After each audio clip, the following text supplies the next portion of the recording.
সবই তো বুঝলাম, তোমাকে এখন ইনজেকশন দিতে হবে। আমি কিছু মেডিসিন লিখে দিচ্ছি, ইনজেকশনটা করার পরে তুমি এটা দিয়ে আসবে, ঠিক আছে? বুঝতে পেরেছো? ও ইনজেকশন দিবেন, সে দেন আমার অসুবিধা নাই, যাতে না লাগে একটু ভালো করে দিবেন।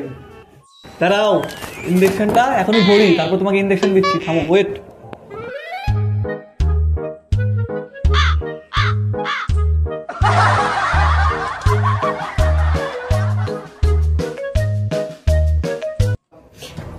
কি ডাক্তার বাবু, ওটা ইনজেকশন?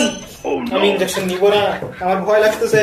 আমি ইনজেকশন নিব না, ইনজেকশন নিব না, আমি ইনজেকশন নিব না, আমি ইনজেকশন নিব না।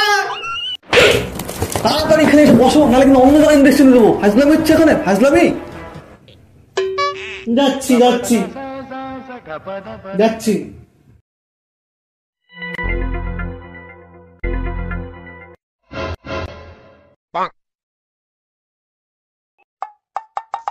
এই নাও, হেলমেটটা পরে নাও। হেলমেট কেন ডাক্তার বাবু? কেন, রাস্তায় গাড়ি চালাতে হলে হেলমেট পরতে হয়, তেমন এখানে ইনজেকশন নিতে হলে হেলমেটটা পরতে হয়, সেফটির জন্য এটা। কেমন যে ডাক্তার। নাও পড়ো।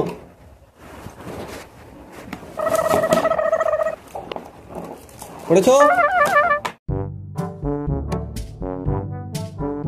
দেখি হাতটা দেখি।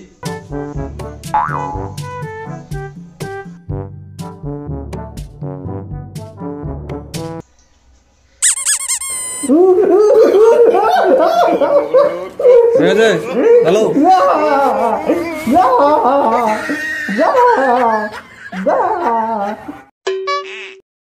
ডাক্তার বাবু, এ আপনি কেমন ইনজেকশন দিলেন?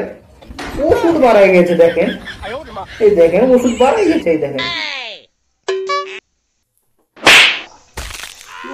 মারলেন কেন ডাক্তার বাবু, আমাকে মারলেন কেন? হেলমেটটা কি তুমি বাড়িতে নিয়ে যাবে? ভদ্রলোকের মতো হেলমেটটা খুলে দিয়ে যাবো এখানে। তোমার ইনজেকশন হয়ে গেছে। মানলাম কেন জানো? তোমার ভ্যানটা ব্যাকা আছে, এই জন্য ওষুধগুলো যেতে পারছে না। বুঝতে পেরেছো তুমি? ভ্যানটা সোজা হোক, তারপর ওষুধগুলো ঠিকই চলে যাবে তোমার হাতের ভেতর দিয়ে, ত্বকের ভেতর দিয়ে, তোমার ভেতরে। বুঝতে পেরেছো? কি বললেন ডাক্তার বাবু? আমার ভ্যান বেকা? হ্যাঁ, আজকে বলবেন ভ্যান বেকা, কালকে বলবেন ভ্যান লিক। হ্যাঁ ডাক্তার বাবু, আপনাকে আজকে আমি